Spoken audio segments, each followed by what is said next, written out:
ሰላም ጤና ይስጥልን የተከበራችሁ ተመልካቾቻችን እነሆ የዕለቱ የብስራት የዩቲዩብ የመረጃ ሰዓታችን ተጀምሯል። ከመረጃዎቹ ጋር እኔ ሰላማዊ ነጋሲ ከመላው የስቱዲዮ ባለሙያዎች ጋር የጋራ ቆይታ እናደርጋለን።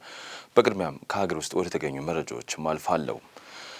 አዲስ አበባ ከሚገኙ ትምህርት ቤቶች ውስጥ 24 ትምህርት ቤቶች ያስፈተኗቸውን ተማሪዎች ሙሉ በሙሉ ማሳለፍም ችሏል። 12ኛ ክፍል ሀገር አቀፍ ፈተና የአዲስ አበባ ከተማ አስተዳደር 32.3% ተማሪዎችን በማሳለፍ አንደኛ ደረጃን መያዙን የከተማ አስተዳደር ትምህርት ቢሮ አስታውቋል። ከ12 ዓመት በፊት የተቋቋመው የኦሮሚያ ልዩ አዳሪ ትምህርት ቤት ዘንድሮም ያስፈተናቸውን ተማሪዎች በሙሉ ማሳለፍ የቻለ ሲሆን የዚሁ ትምህርት ቤት ተማሪ ሆነው ጃለላ ግርማ ኩሳ 591.6 ውጤት በማምጣት እንደ ሀገር ከፍተኛ ነጥብ በማስመዝገብ አንደኛም ወጥቷል።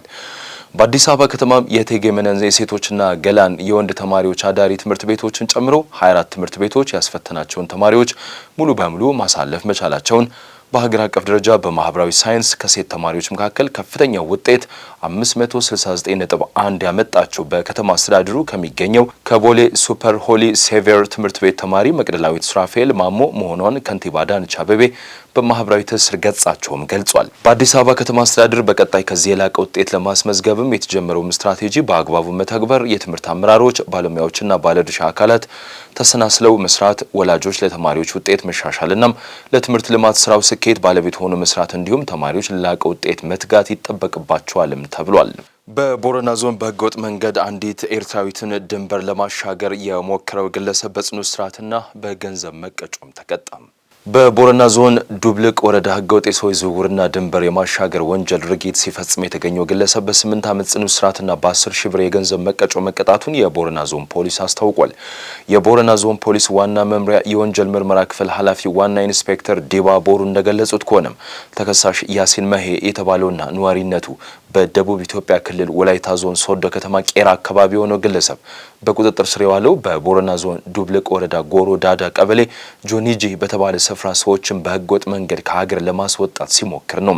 እንደ ዋና ኢንስፔክተር ዲባ ገለጻ ከሆነ ተከሳሹ ሐምሌ 13 ቀን 2018 ዓ.ም ከያቤሎ ከተማ በሪ ከተማ ውስጥ የሰሌዳ ቁጥር ኮድ 363798 ኦሮ የሆነ ተሽከርካሪ በኮንትራት በመያዝ አንዲት የኤርትራ ዜግነት ያላትን ሴት ከያቤሎ ወደ ሞያሌ በማጓጓዝ በህገወጥ መንገድ ወደ ውጭ ሀገር ለማሻገር ሲሞክር በቁጥጥር ስር ውሏል። ፖሊስ በተከሳሹ ላይ አስፈላጊውን የምርመራ መዝገብ በበቂ ማስረጃ አጠናቆ ለአቃቤ ህግ የላከ ሲሆን አቃቤ ህግም በህገወጥ የሰዎች ዝውውርና ድንበር የማሻገር ወንጀል ክስ መስርቶበታል። ክሱን የተመለከተው የቦረና ዞን ከፍተኛ ፍርድ ቤት ነሐሴ 14 ቀን 2018 ዓ.ም በዋለው ችሎት የቀረበበትን የሰውና የሰነድ ማስረጃ ተመልክቶ ተከሳሽ ያሲን መሄ ጥፋተኛ ሆኖ በመገኘቱ በ8 ዓመት ጽኑ እስራትና በ10 ሺህ ብር የገንዘብ መቀጮ እንዲቀጣ ሲል ወስኖበታል ስትል ባልደረባችን ሰብል አበበ ዘግባለች። የቱርክ ቆጵሮስ ጠቅላይ ሚኒስትር የባርሴሎና የወጣቶች እግር ኳስ ካምፕን ለማገድ የተደረጉ ሙከራዎችን ኮነኑ። ጽንፈኛው የኤልኤኤም ፓርቲ የግሪክ ቆጵሮስ ባለስልጣናት በሰሜን ቆጵሮስ የቱርክ ሪፐብሊክ በሚካሄዱ የባርሴሎና የስልጠና ካምፕ ላይ በስፔን በኩል ጫና እንዲፈጥሩ አስገንዝቧል። የሰሜን ቆጵሮስ የቱርክ ሪፐብሊክ ጠቅላይ ሚኒስትር ኡናል ኡስቴል ሰኞ ዕለት በስፔኑ ክለብ ባርሴሎና በሀገሪቱ ውስጥ የተዘጋጀውን የወጣቶች እግር ኳስ የስልጠና ካምፕ ለማገድ በግሪክ ቆጵሮስ ጽንፈኛ ፓርቲ የተደረገውን ሙከራም ኮንነዋል።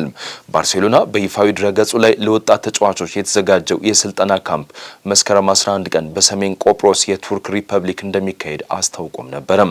ጽንፈኛው የብሔራዊ ህዝባዊ ግንባር ኢኤልኤኤም የግሪክ ቆጵሮስ አስተዳደር የውጭ ጉዳይ ሚኒስትር ካምፑ እንዳይካሄድ በስፔን ላይ ጫና እንዲያደርግም ጥሪ አቅርቧል።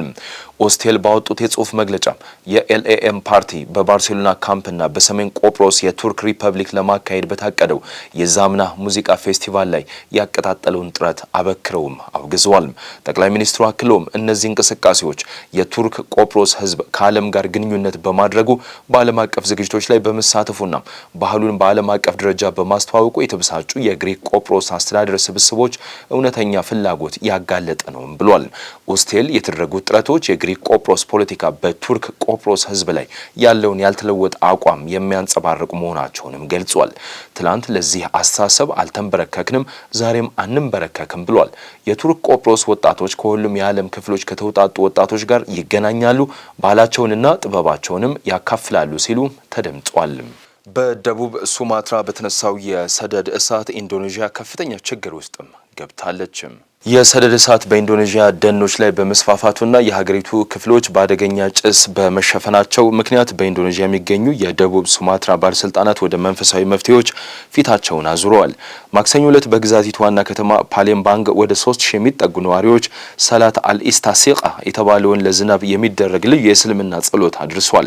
በአሁኑ ወቅትም በኢንዶኔዥያ ከፍተኛ ቁጥር ያላቸው የሰደድ እሳት መነሻ ቦታዎች ያሉ ሲሆን የአካባቢ ጥበቃ ሚኒስቴር ሳተላይቶች 1429 ቦታዎችን ለይቷል።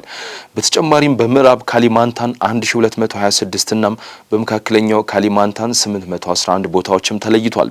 የደቡብ ሱማትራ ገዢ ሄርማን ዴሩ ከጸሎት በፊት እንደተናገሩት ከሆነም ማድረግ የምንችለውን ሁሉ አድርገናል፣ እንዲሁም ከሁሉም የሚመለከታቸው አካላት ጋር በቅርበት ሰርተናልን ብሏል። አክሎም እንደ እምነት ተከታይነታችን ፈጣሪ ዝናብ እንዲልክልን እየጸለይን እንገኛለን ሲሉም ተናግሯል። የአደጋ ጊዜ ሰራተኞች በኢንዶኔዥያ እየተባባሰ የመጣውን ሰደድ እሳት ለማጥፋት እየታገሉ እንደሚገኙ የአልጀዚራ መረጃ አመላክቷል። የተከበራችሁ ተመልካቾቻችን የዕለቱ የብስራት የዩቲዩብ የመረጃ ሰዓታችን እየተከታተላችሁት ይመስል ነበር። መረጃዎቹን ወደ እናንተ በማድረስ እኔ ሰላማዊ ነጋሲ ከመላው የስቱዲዮ ባለሙያዎች ጋር የጋራ ቆይታ ያደረኩኝ። ሰላም።